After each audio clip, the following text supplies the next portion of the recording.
Today's adventure is a little different. We were warm-heartedly welcomed with open arms into a lovely wife, mother, advocate for children with special needs' home for lunch, or shall I say, an incredible feast paired with an awe-inspiring conversation that brought so much awareness. We all breathe the same air, and we all have a place. Yeah, and everyone I think has their own special piece to share with the world. Yes, you cannot be afraid of trying something different. You never know, Allie, how something that you take for granted that you know how to do can change someone's life. Yeah, So that's beautiful. we have to trust that you never know. Don't take for granted your talents. Don't take for granted what you have learned. That little something can help someone and change drastically their life for good. Totally forget. I love that. That's beautiful. I had to stop comparing my children to other children. And that is very difficult. But not only that, Allie, I had to stop comparing me being a mom to other moms. You have to learn to be resilient. And look at you now. They beat the odds. We were told that they were not going to go to school, that they were not going to learn, that they were not going to be able to speak. And they graduated high school. That's so strong. So that was amazing. And she's teaching them. I know. And like, it's full circle. Yeah. Isn't it incredible? Yeah. Don't be afraid if you find Don't be somebody. afraid of what you don't know. Yeah. That's really what it is. They're not aware of it. I mean, they don't really understand, like you said. Yay! Have you ever wondered why something so wonderful is so wonderful? Well, that is why we created the Channel of Wonder, to be a channel for your wonder. We're going to explore the things that make you go, wow! Hello, I'm Alexandria Isola, and I am your host of this Channel of Wonder. Are you ready to have some fun? Because I'm ready. Come on, let's go! Today I'm here with Rosa Maria Olsen Barbara. Awesome. And how would you describe yourself best? Well, I'm a wife, I'm a mother, and I am a lover of life. I love that. And I've been an advocate for children with special needs for 20 years or more, I guess. And I have my faith. That's what I can say. Yeah, that summarizes you perfectly. I think so. I don't know. So I always like to start with an icebreaker. Okay. What's a fun fact about yourself? Whatever comes to mind first. Something funny. Funny or fun? That's up to you. Okay. Well, I love to sing, but I sing terribly. So you will never catch me singing. I would have never thought that.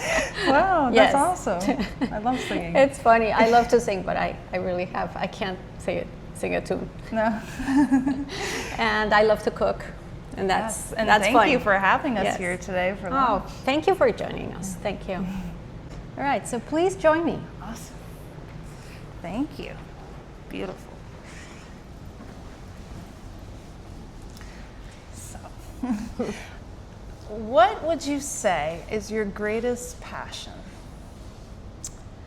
I think sharing the knowledge that I have in latest years, it has been that. Sharing all what I have acquired, advocating for children with special needs and families.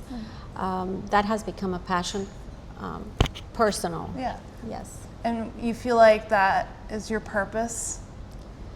Well, my purpose is, I think my purpose in life is being a good mother. Being a wife, and raising my children to be good, honorable people.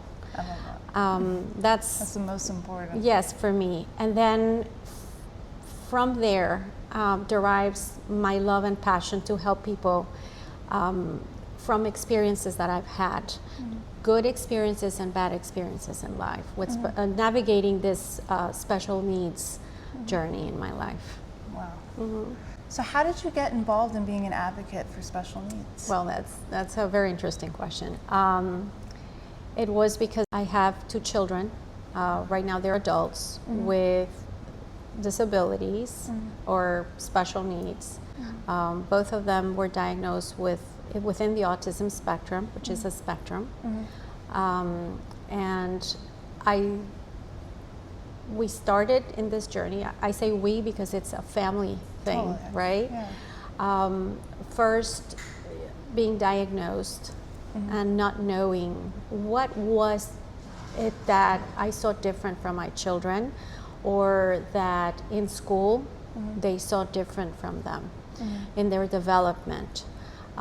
It was more difficult for me with the first child, I want to say that, because you don't have a comparison, a point of comparison. So when you're a first-time mom or dad, you don't know how to compare the development of your child.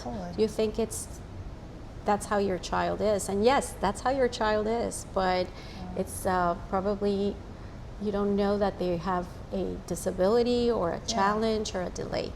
It's uncharted territory. It's uncharted completely, and that's how it started in this journey. When and how did you learn about your first child having autism? Okay, so completely 2 different times, which is very challenging. I started to notice that my daughter, was developing some sort of different behaviors, like covering her ears when she would hear a loud noise. If I would hug her as a baby, she would kind of push me away, and I started to feel, maybe I'm not a good mother, maybe there's something wrong that I'm doing because she's not comfortable in the environment where I have her. I started to notice certain, she was not very pleased with certain tastes or sensations in her mouth, like eating foods, certain kinds, like gagging. So those are different things that I didn't understand, but I thought that was my baby. That was how she was. And I brought it up to the doctors, pediatricians, and they said, well, every child develops differently. And I trusted them. And then I started to notice that she would not pay attention to me or look at me directly, and I thought maybe she was deaf. She was listening. So I took her to get a hearing test, and they said it was normal. So this process made me doubt of myself as a mom, because I was thinking I was doing something wrong, that my baby was not thriving or was not having a bond with me. I had an illness in between this. We're talking, she was like about 9 months old. So I thought it was my fault that I was not caring for her. And then finally, after about a year and a half, maybe she was 2 years old, a teacher, a preschool teacher, told me, look, your daughter is very smart, but she doesn't follow instructions. She turns to be very dreamy in the classroom. And she was in a pre-K class, I remember perfectly. And she said she puts her ear very close to the microphone, and I've seen that before. I mean, the radio, at that time we had radios. I've seen that in children with autism. And I said, children with autism? I couldn't believe it. And then that's how, little by little, my husband is a physician. So he had a friend who had just recently graduated from the Jackson Memorial Hospital in Miami, the Pediatrics Mailman Center, which is a child development center, very important one in the state of Florida. And she said, I don't mind going and sitting down with your baby and looking at her, and we'll talk, and I'll let you know what I know.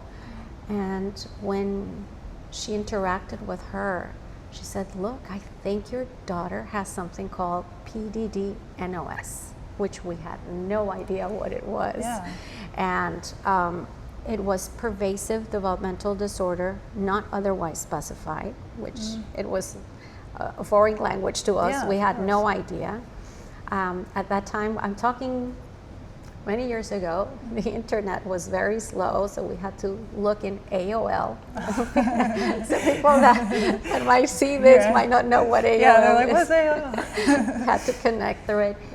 And we found out that it was a developmental delay under the autism spectrum.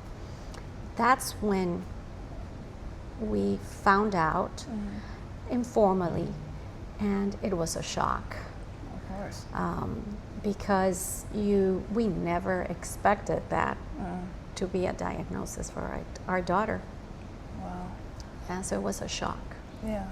And I can share with you that one thing is that you have a diagnosis, and another thing is what phases you go as a parent when you have a diagnosis, either for a disease or a disability. And the first one, like I told you, is about like being in shock, about learning what is it that you were suspecting or not suspecting in life. But then you have to get to a point in life where you have to admit and accept and then mourn. Yeah. If I want to say it, I don't say it in a bad way, it's just you have to mourn that idea that you had of being a mom, and then the new mom that you have to learn to be, the new mom that you have to actually build with the child. It's like having a new child when you get a diagnosis. It took me years to understand this because I didn't know that I had to become a new person, okay? And I had to understand that then I had to stop comparing my children to other children. And that is very difficult. But not only that, Ali, I had to stop comparing me being a mom to other moms. Let me give you an example. And it's tough for me to talk about this, but it might relate to other people, and if I can help them. So you're imagine sitting in a breakfast with other moms at school, or you're volunteering, and they're all talking about the after-school activities that they're all doing, right? Going to Little League or going to ballet class. And you're just there an spectator, because your life after school is speech therapy, occupational therapy, behavioral therapy, physical therapy. I don't know if I said that already, and you don't feel that you also belong in that group of moms or dads. And it can be crude at times. It can be very hurtful to be talking with other parents and then learning that they had all these birthday parties, the weekends for their children, and the only one who was not invited was your child.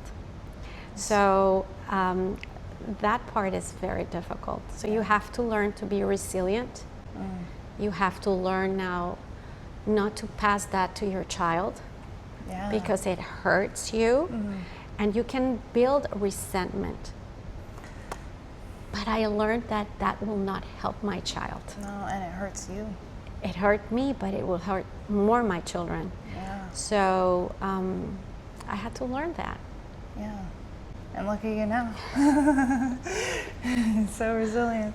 Wow. Because a lot of people, they just think like, oh, well, we don't have to include them, like, because maybe they wouldn't like have fun with our kids. Maybe they don't, you know, they just shy away, like ignore it. Yes. And let me tell you, it's very important what you're saying, because what you're saying applies in the classroom setting. Many times, my fight, if you want to say fight or advocacy, in the school system was learning that children with special needs or disabilities were not welcomed in the general education classroom, precisely for what you're saying, because it was thought that they would not either learn or contribute anything in the classroom, in the main general education setting. And what I would tell people, and can tell people now, is we live in a world, we all breathe the same air, okay? Right. And the same thing happens in the classroom. And if we all have to live together, okay?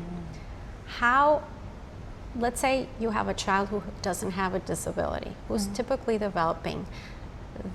If that child is not exposed to children who have different abilities than them, and that person becomes a successful businessman, businesswoman, an attorney, how will they, in the real world, help or employ someone with special needs if they were never exposed to them?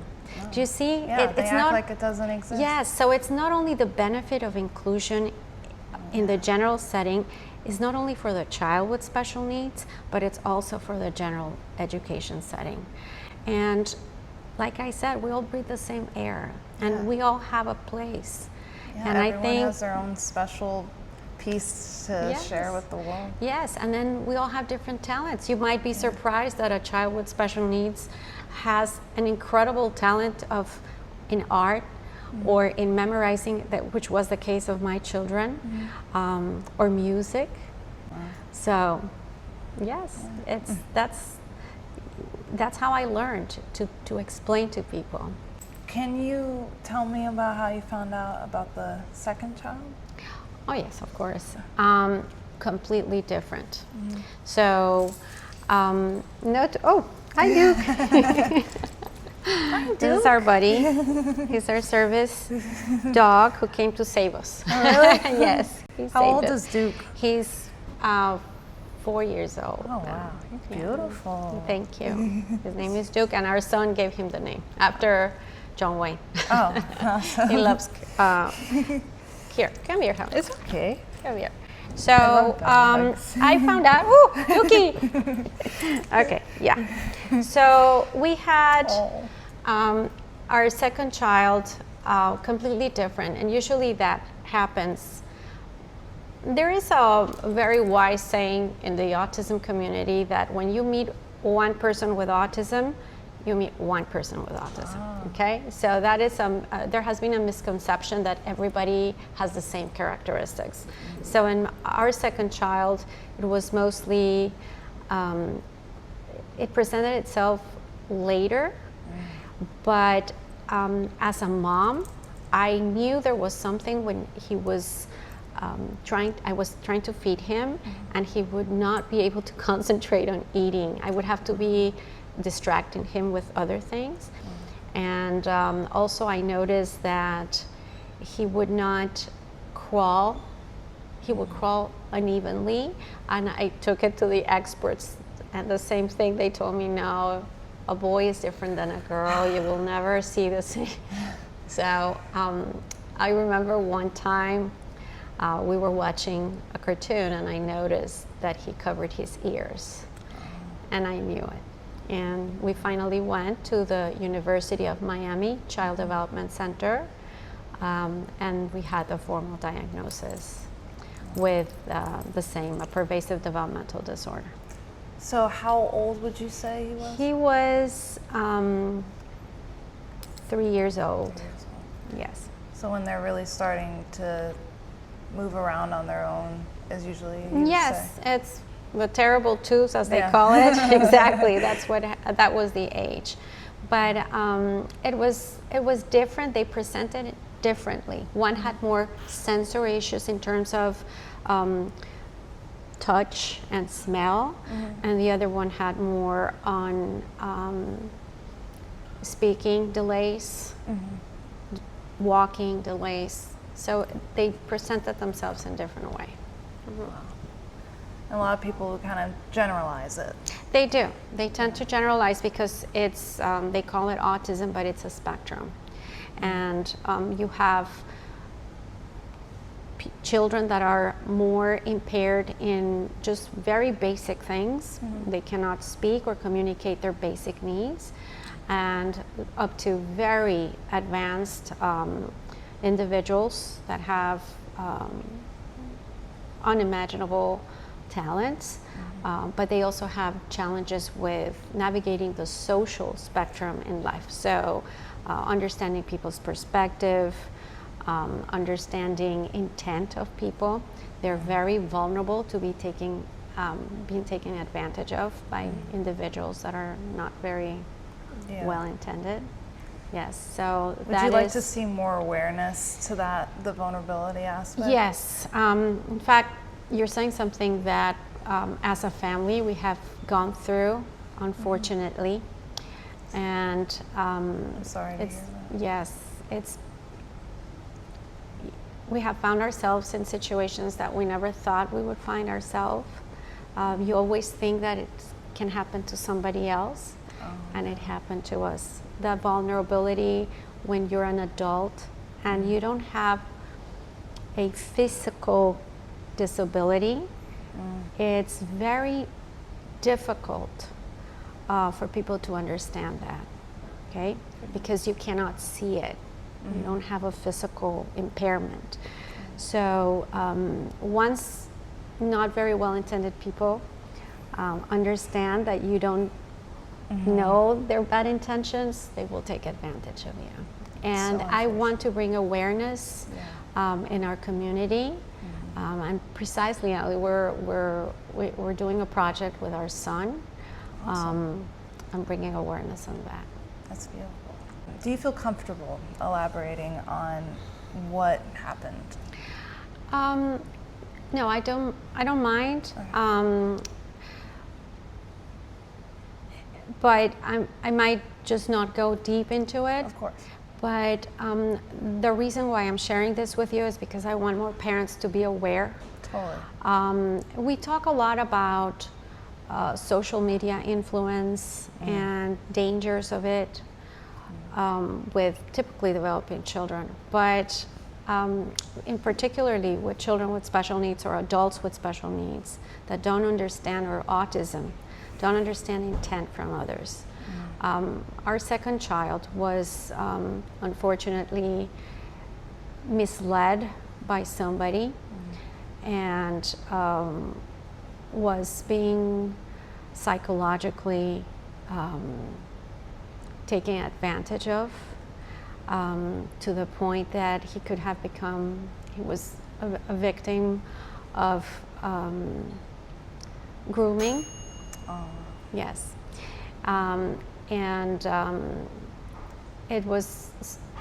We were faced with a situation we never thought we would be, because we were always thinking about autism only, but not about this portion that happens. And there's national awareness on social media or individuals that can hurt you in that way. So we decided to, like I've always done in our family, look at what can we do with this situation to first overcome, become a stronger family, help our child become stronger and resilient, and how can we help others with a situation like this. You took it and you made it into a force of nature to help, instead of staying in like a victim perspective. We're trying, yes, that's exactly what we're trying. Staying together, holding on to our faith, which we have, that has held us very strong this past month, and then bringing on this project that we were working on, but it has shifted a little bit, which is to create awareness on situations that happen in real life with adults with high-functioning autism, in particular is with high-functioning autism, based on our personal experiences in life. Wow, that's amazing. We're trying to share that, like I said before, that knowledge and see how it can help somebody or avoid somebody from going through the path that we went to. I think it's very noble to do that in life, Allie. Yes. And we try to show that to our children. And when I was advocating at the school system, I would always ask the parents that I would help in situations with their educational plan. I would not charge. I've never charged for what I do, but I would ask them to do the same, that whatever they learned with me, that they could share it with another parent. Sharing. Yes. I think it empowers other people. Totally. And you never know, Allie, how something that you take for granted that you know how to do can change someone's life. Yeah. So that's beautiful. we have to trust that you never know. Don't take for granted your talents. Don't take for granted what you have learned. That little something can help someone and change drastically their life for good. Totally for good. I love that. That's beautiful. So you were saying how you were helping other families with special needs in the school. Yes. Can you elaborate on that? Yes, absolutely. So it was incidental, if you want to say it, because I started to get involved in the educational process with my own children. So for those people that don't know, I don't know if you're aware, in the public school system, children with special needs develop a individualized educational plan every year. And that addresses goals for them every year. And through a very difficult experience, I found out that I was not knowledgeable. So I couldn't help my child. I figured out, how can I help my children if I don't know what I'm talking or where I'm going? What am I going to do? This is talking about law, which I was not trained in law, and I decided to learn. So I poured my energies into learning special education, the law, their rights, which children with special needs have rights in our country, and it's wonderful through the education process. And learning how to do it for my own children, I started to get involved in conferences and locally in chapters of support with parents, and I learned that there were so many parents that had no idea what to do. And I don't know how someone asked me to be like in a volunteer group and then in another one, and I ended up being asked by the superintendent of schools and the governor to be in advisory boards. And so that's how I ended up there. But then helping in developing policy, or I figured out that where the need was greater was in the classroom. So I went back to go with parents to their meetings and teaching them how to actually advocate during a meeting for their child. That's amazing. And that way, that's how I did it, advocating. And there was a point where I had no more time I spent so much time doing that I was, not spending enough time with my children. So it was challenging, but that's how I ended up here, if you want to say. Back then, I had to become very creative. And my children, or children with special needs, learn differently. That's why it's okay. So each kid is different. Each one. So some learn auditorily, some learn kinesthetically, like you have to be moving. So I had to learn the learning style of my own children. So I can give you an example. For one of my children, the multiplication tables were done singing. And we would sing and dance the multiplication. Oh, there's joke. Oh, so sweet. So we would sing the multiplication tables, but then he didn't know how to add, subtract, and I had to find a way. So I found a program that uses touching sensory with the numbers, dots on each number, and he learned by that to add, subtract, multiply, divide. How Incredibly. did you think of to find something like that? Did you like go through things, research? Well, Dookie, come here. So Okay, I love it. I found you cannot be afraid of trying something different, because conventional teaching doesn't really work for children with special needs, okay? And I looked online, I looked for differential, it's called differential teaching, or different methods for different learning styles. And I had to try. You have to try. So you try until you found one that was working. That's brilliant. Yes. So how about television and movies? Okay, well, that was fantastic. Well, my youngest, I learned that he couldn't write or draw. And no matter how hard we tried in therapy or at school, and there was a cartoon called The VeggieTales that I loved, and at the end they would show the artist how he sketched one of the cartoons. So, and I saw my child so focused on that I went to literally buy the same pens and the pencils, and I sat with him and we copied. And that's how he learned. Okay, come here, buddy. So that's how he learned to draw. And then But if you didn't think of that, he probably, see? And then I said, well, maybe that's the way he learns, through repetition. He would repeat the movie. Back then you could rewind it. There were videotapes. I don't know if people. And then I figured out, wait, so maybe he can learn like this, other things. And I started to get his story videos with their music, and it was like I hit it right there. I discovered his talent, I discovered his interest, and the way he learned. So it made a perfect formula. So I want parents to know that you can try different methods for your child to learn, and they're going to learn the same thing, but in a different way. But don't be afraid to try it. Yeah, you got to try it. Yes.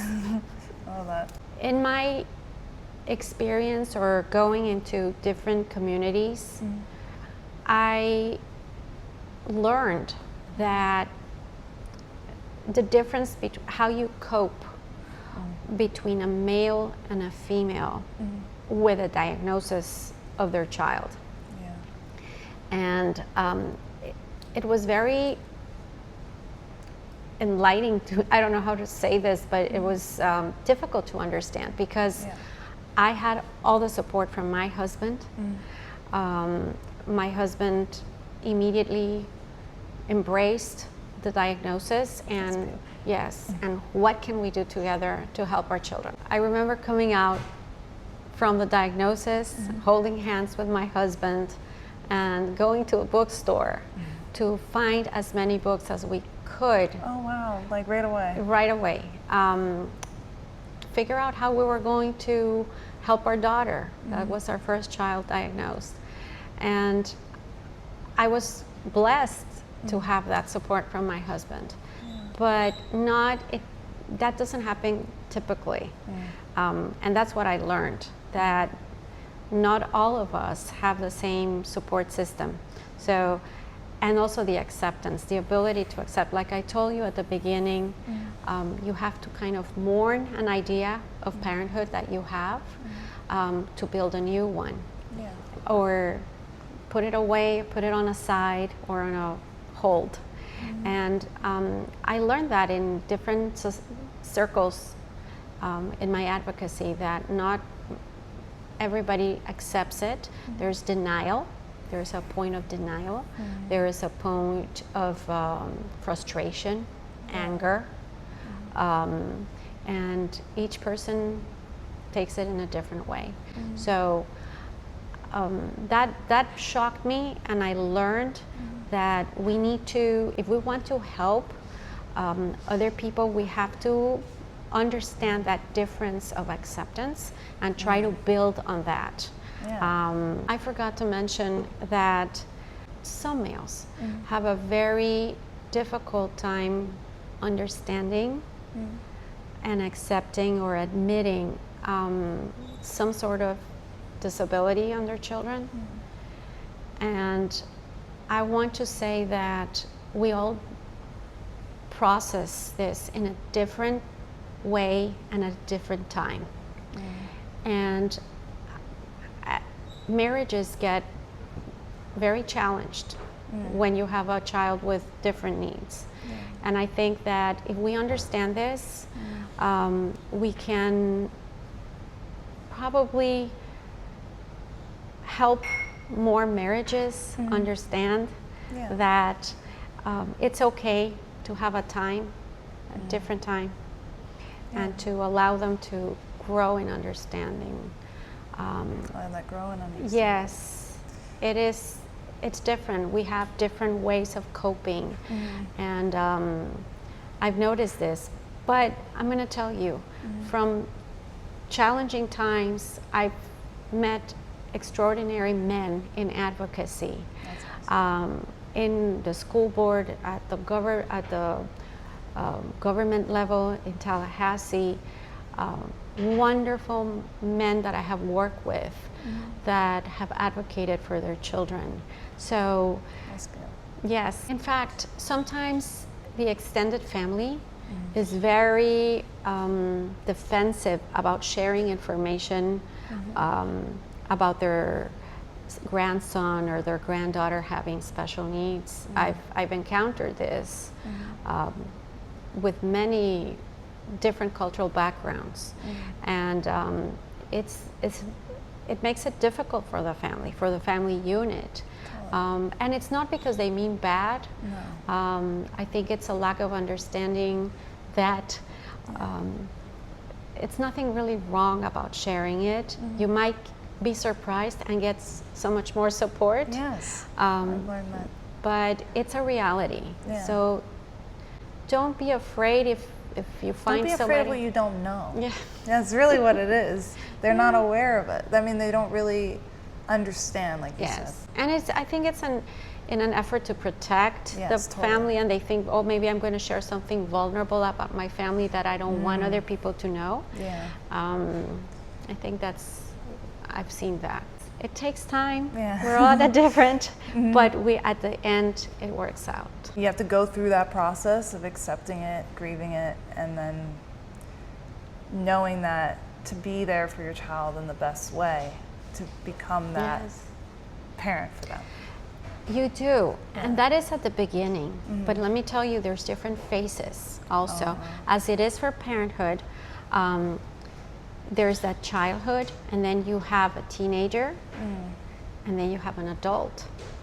So I have gone through all this, the spectrum, if you want to say, of development. And each phase in life has different challenges, as in naturally it does. But you have to face other issues like self-help, self-care, independence. Our goal is to have our children become independent, honorable people, happy, that thrive, that can use their talents that they have, to have a happy life, a fruitful life, and have meaningful relationships.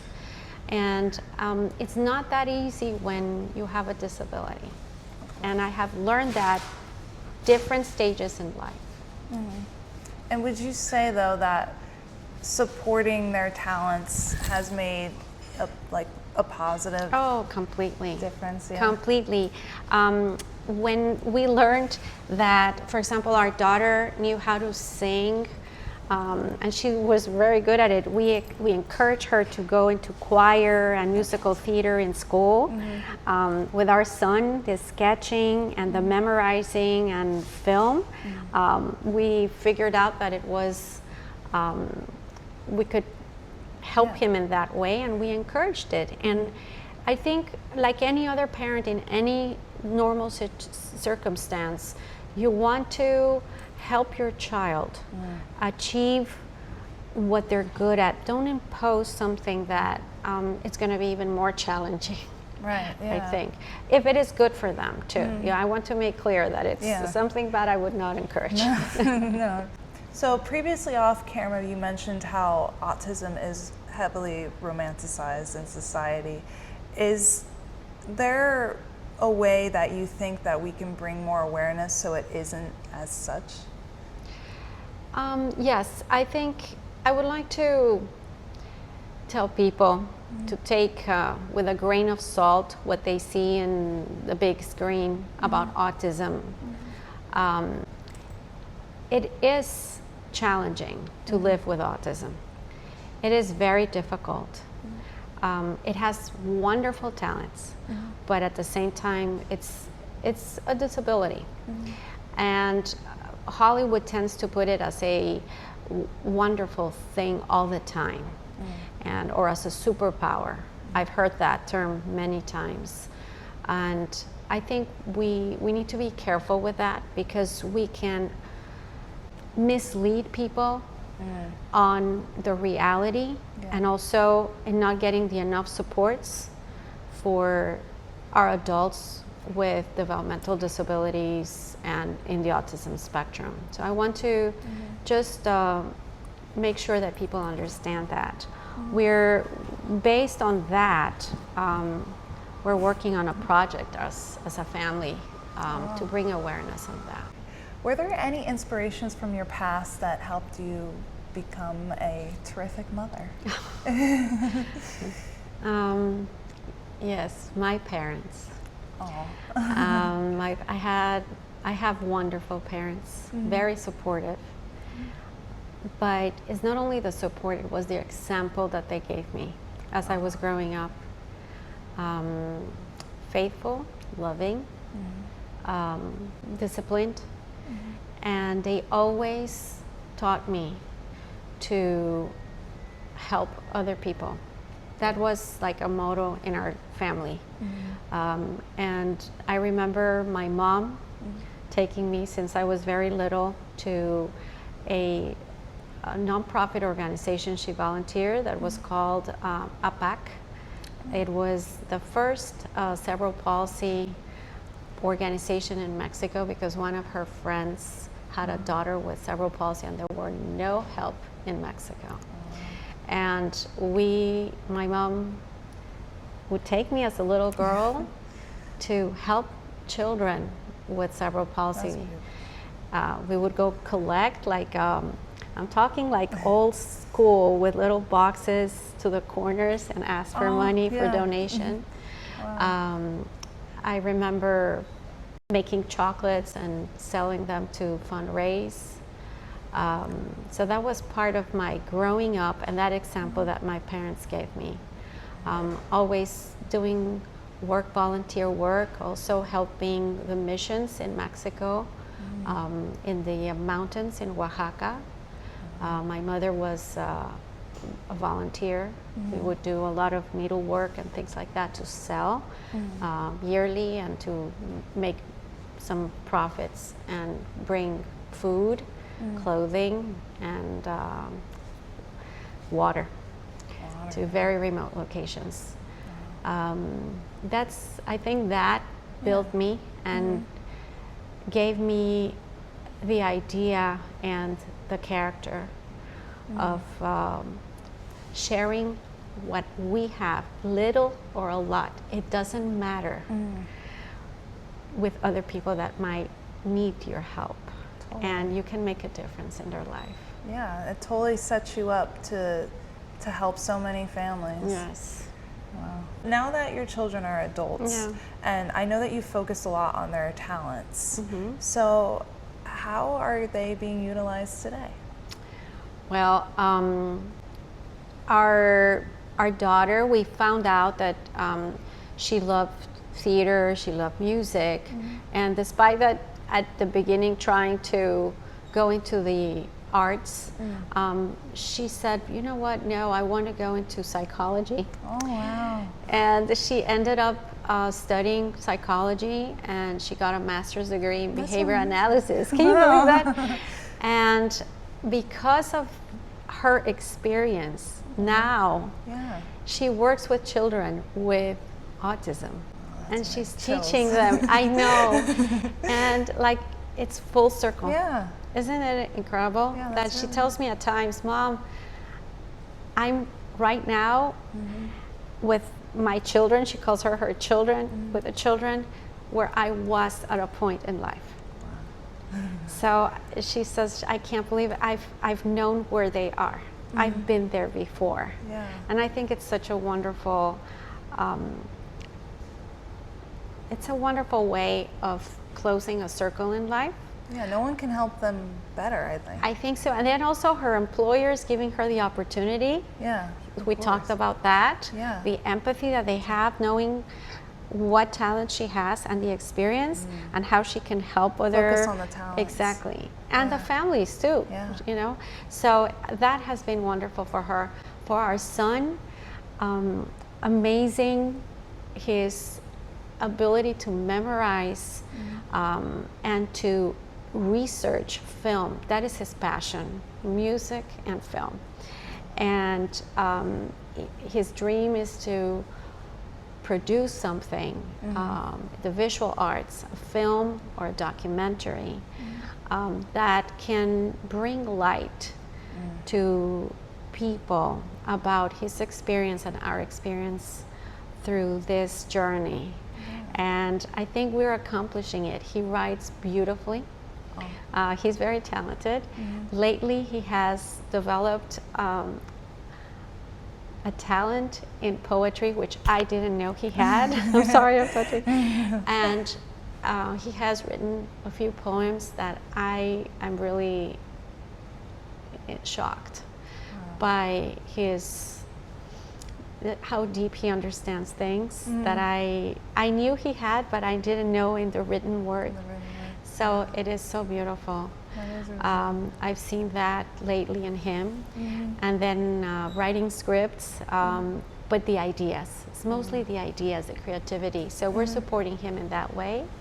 And we're starting a documentary anthology that we hope that it will help other families and utilizing his talents. That's amazing. Do you want to tell them what it's going to be focusing on? Okay, sure. So it is based on experiences that we've had at different stages of our life, navigating through social, emotional, the educational process, and adulthood, and also dealing with relationships. And then trying to, not in a negative way, so the challenge that we have experienced and how we have overcome it. Yeah. We're trying to bring our experience to help other people. That's what we want to do. Yeah. So would you say that if you had the platform to spread one message, that's what it would be? Well, for me, it would be bringing hope to people. Yeah.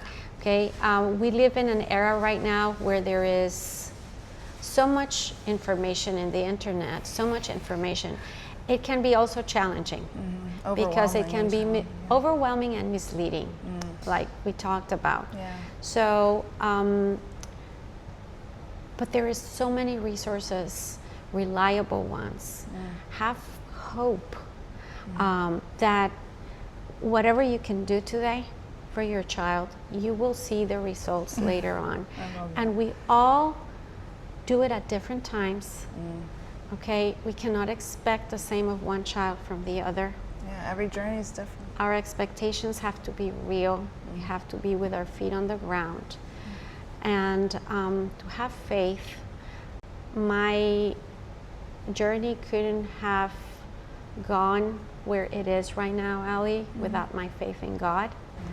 and it has helped me tremendously, and my family. So that's what I can tell you. Well, thank you. I really appreciate you inviting us into your home. Thank you for being here. I hope you enjoyed our conversation. Yes, of course. Thank you. It's food time. Okay, yes, please join us. Oh, thank you. Thank you. So that painting, you were asking me about Santi, our son, painted that for us. That is And amazing. I love it. I display it there every day. I see it here. That's so beautiful. As I cook, cooking is my hobby. Wow, I love that. So So, what are your most special memories with your children as a mother? wow, there are so many. One, but I'm going to have a difficult time, but let me choose. One, I was talking with my son, his 12th birthday. He, he said, Mom, I don't want to have presents for my birthday. And I said, what do you mean? So what do you want for your birthday? So he said, why don't we invite your friends and my friends, and instead of giving me presents, they give a donation to the nonprofit that you're sitting on the board. I'm on the board of it's called iReach. It's a foundation where we would teach religious education to all children, children with disabilities, to be included in religious education. And we had a birthday party at a restaurant. The restaurant gave us, each person came and they purchased their own meal, right? Wow. The restaurant gave money to the foundation, and then all the people came and they gave money to Santi for his birthday. Oh. And that money went to iReach. Remember Santi? And it was a beautiful feeling to see all his friends, all our friends, and he didn't get, well, a lot of people cheated.